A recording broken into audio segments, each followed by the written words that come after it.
میرے دوستوں اور بزرگوں، السلام علیکم ورحمۃ اللہ وبرکاتہ۔ چھوٹی سی عمر امام احمد رضا کی نگاہ کے سامنے رکھیے۔ 1270 میں دنیا میں آنے والا اور 1340 میں دنیا سے چلا جانے والا، 68 سال یا 65 سال کی عمر سن عیسوی اور سن ہجری کے اعتبار سے لے کر آنے والا اس شان کا مالک بن کر اٹھا۔ 4 سال کی عمر میں امام احمد رضا نے ناظرہ قرآن ختم کر لیا۔ 6 سال کی عمر میں امام احمد رضا نے تقریر فرمائی۔ 8 سال کی عمر میں امام احمد رضا نے ایک کتاب لکھ دی۔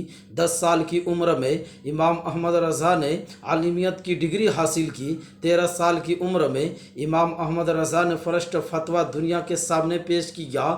میں سوچتا جا رہا ہوں کہ ایک چھوٹے سے وجود میں علم و فضل کی اتنی سمائی کیوں ہوتی جا رہی ہے، تو مسیحیت کا نقیب آواز دے رہا ہے۔ نعمانی اکیلے وجود کو مجموعے کائنات ہم بنانا چاہتے ہیں۔ یہ اکیلا وجود بھارت کی سرحد و سیما پر بتلان کا جنازہ نکالنے کے لیے پیدا ہوا ہے۔ یہ رضا کی خوشی احمد کے نام پر نگاہوں کے سامنے آ رہی ہے۔ احمد رضا رضائے احمدیت بن کر ابھرنے والا ہے۔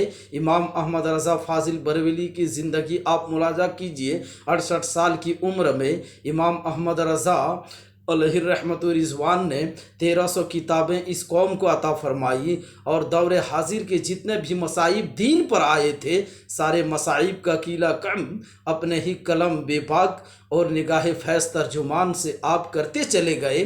خود فرماتے ہیں، وہ رضا کے نیزے کی مار ہے کہ عدو کے سینے میں گار ہے۔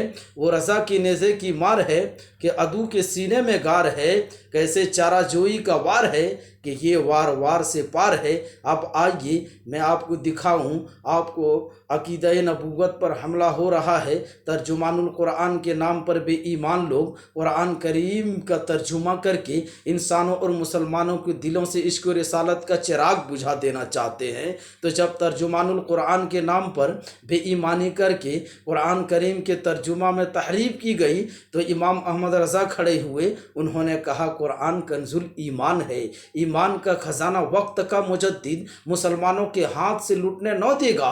اس لیے جب ترجمان القرآن لکھا گیا تو امام احمد رضا نے کنز ایمان اس قوم کو عطا فرمایا۔ جب تقویت الایمان لکھی گئی تو تمہید ایمان امام احمد رضا نے اس قوم کو عطا فرمائی۔ جب فتویٰ کی بنیاد پر قوم کے مزاج کو ٹھوکر ماری گئی تو فتوائے رضویہ دے کر اس قوم کی زندگی کا معیار بلند کیا۔ جب رسول اللہ کے علم غیب پر حملہ ہوا تو الدولۃ المکیہ جیسی شاہکار کتاب امام احمد رضا نے اس قوم کو عطا فرمائی۔ وہ بھی امام احمد رضا کا یہ کارنامہ ہے۔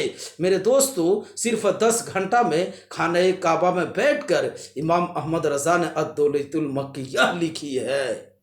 اشرف علی دیوبندی، جنہیں اپنے حکیم الامت ہونے کا بھی دعویٰ ہے، اور دیوبندی قوم جن کی زندگی کو اپنے لیے امانت اور سرمایہ سمجھتی ہے، آئیے ہم ان کا ترجمہ نگاہوں کے سامنے رکھیں۔ لکھتے ہیں، اِنَّا فَتَحْنَا لَكَ فَتْحًا مُبِينًا لِيَغْفِرَ اللَّهُ مَا تَقَدَّمَ مِن ذَنبِكَ وَمَا تَأَخَّرَ۔ اے نبی، آپ کو اللہ نے فتح دے دی تاکہ اللہ آپ کی اگلی پچھلی خطائیں معاف کر دے۔ نعوذ باللہ من ذالک۔ مسلمانوں، میں تم سے پوچھنا چاہتا ہوں کہ اللہ نے نبی کو کیا فتح مکہ اس لیے دی تھی کہ رسول اللہ کی اگلی پچھلی خطائیں معاف کی جائیں؟ وہ کون سی خطائیں تھی رسول اللہ کی جن کو اللہ نے معاف کرنے کا اعلان کیا تھا؟ میرا خیال یہ ہے کہ بڑے سے بڑا دشمن رسول بھی نبی کے ان خطاؤں کو پیش نہیں کر سکتا۔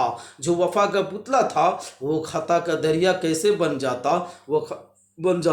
ان خطا کاروں نے ضرور خطا کی ہے۔ ترجمہ قرآن میں لکھتے ہیں، اشرف علی تھانوی، اے رسول، اللہ نے تم کو فتح دے دی تاکہ اللہ تمہاری اگلی پچھلی خطائیں معاف کر دے۔